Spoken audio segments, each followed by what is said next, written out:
27 রোজার রাতে সন্তান ফোন দিয়া বলে, বাবা আমি আগামীকাল রওনা দিলে রাত 2টা-3টায় গিয়া ঢাকায় নামবো, আমি সাহারি তোমাদের সঙ্গেই খাবো। মা বসে আছে, মায়ের সন্তানের বাবাও বসে আছে, সন্তান আসবে। রাত্র 2টা-3টা হয়ে গেছে, সাহারির সময় হয়ে গেছে, সন্তানের খবর নাই। শেষ টাইমে মা বাবা সাহারি খেয়ে ফজরের নামাজ পড়ে দরজার মধ্যে অপেক্ষা করতেছে, সন্তানের খবর নাই। 8টা, 9টা, 10টা বেজে গেছে, মায়ের মনটার ভালো লাগে না। স্বামীকে ডেকে বলে, স্বামীরে আমার সন্তান কই, আমার মনটা ভালো লাগে না, একটা ফোন লাগাও। স্বামী ডাক দিয়া বলে, চিন্তা করো না, ঈদের সময় যানজট থাকতে পারে, চলে আসবে। কিছুক্ষণ পর বাবার মনটাও ভালো লাগে না, বাইরে নেমে পায়চারি করতেছে। হঠাৎ করে একটা ফোন চলে আসছে। সন্তানের ফোন দেখে বাবার সে কি আনন্দ। ফোন রিসিভ করে যখনই সালাম দিল, অপর প্রান্ত থেকে সালামের উত্তরে সন্তানের কণ্ঠ পাওয়া যায় না। বাবা ডেকে বললেন, বাবা তুমি কে? এটা তো আমার সন্তানের কণ্ঠ নয়, তবে মোবাইলটা আমার সন্তানের। ওপার থেকে ডাক দেয়া বলে, আপনি কি এই লোকেই মোবাইলওয়ালার বাবা? বলে, হ্যাঁ। আপনি এখনো বাড়িতে কি করেন? আপনার যেই সন্তান ঢাকা থেকে গাড়ি নিয়া 2500-এর দিকে রওনা দিয়েছিল, ওই গাড়িটা 2500 পৌঁছতে পারে নাই। পথিমধ্যে সংঘর্ষে রাস্তার মধ্যেই অনেকগুলো মানুষ মারা গেছে, অনেক যুবকও তার মধ্যে আছে। রাস্তার পাশে সাদা কাপড় দিয়া ঢাকা। দেখেন আপনার সন্তান এই লাশের মধ্যে আছে কিনা। মোবাইলটা আমি রাস্তার পাশে পড়ে পাইলাম। বাবা পাগলের মতো একটা দৌড় দিছে। মা মনে করছে সন্তান বুঝি কাছাকাছি চলে আসছে। অন্যান্য সন্তানদের ডাক দেয়া বলে, তোরা কে, কোথায়, এদিকে আয়, তোদের ভাই বুঝি কাছাকাছি আসছে। আমার কলিজার টুকরা সন্তান, তোর বাবা যে আগায় আনতে গেছে, তাড়াতাড়ি নতুন চাদর বিছা, বালিশের কভার গুলো খুলে নতুন কভার লাগা, পানি গরম বস, আমার সন্তান এসে গোসল করবে। আহারে সবাই ফুলের মেলা, ফুলের তোড়া নিয়ে অপেক্ষা করতেছে। 4টা বছর কলিজার টুকরা বাড়িতে নাই, বিদেশ থেকে আসবে। বাবা স্পটে গিয়া দেখেন অনেকগুলো লাশ সাদা কাপড় দিয়া ঢাকা।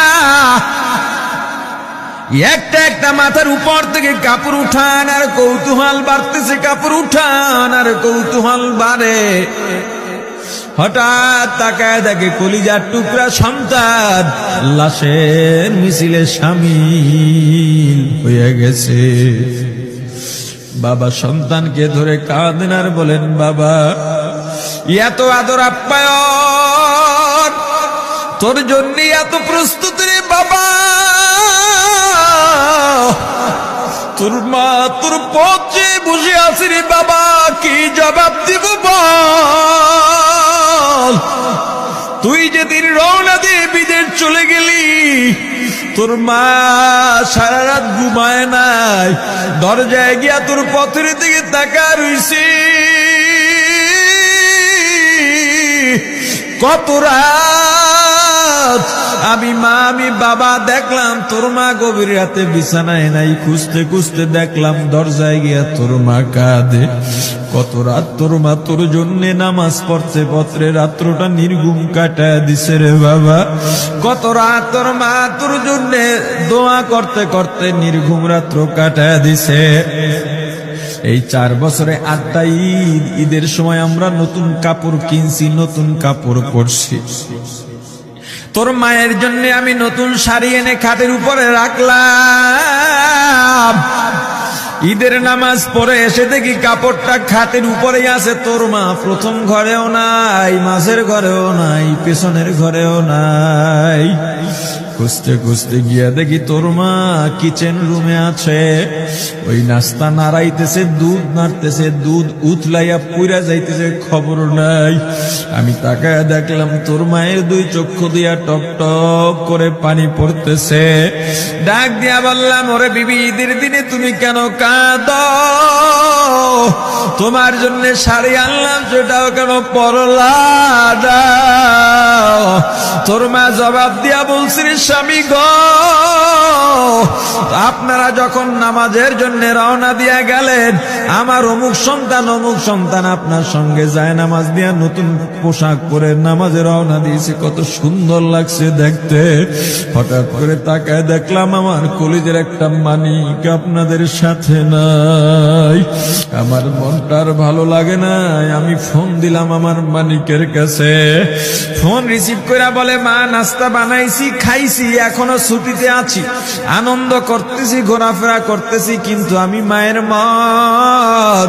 আমি বললাম, বাবা তুই আমাকে পেটে ধরিস নাই, আমি তোকে পেটে ধরছি।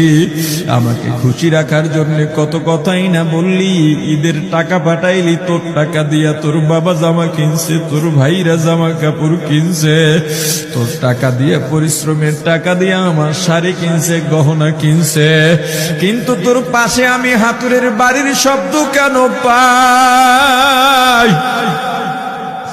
আমার সন্তান বলতে চায় না, পরে বলে, মাগো কাজ করতে আসছি, টাকা নিয়ে কাজ করি, ঈদের দিনেও আমাদের ছুটি দেয় না।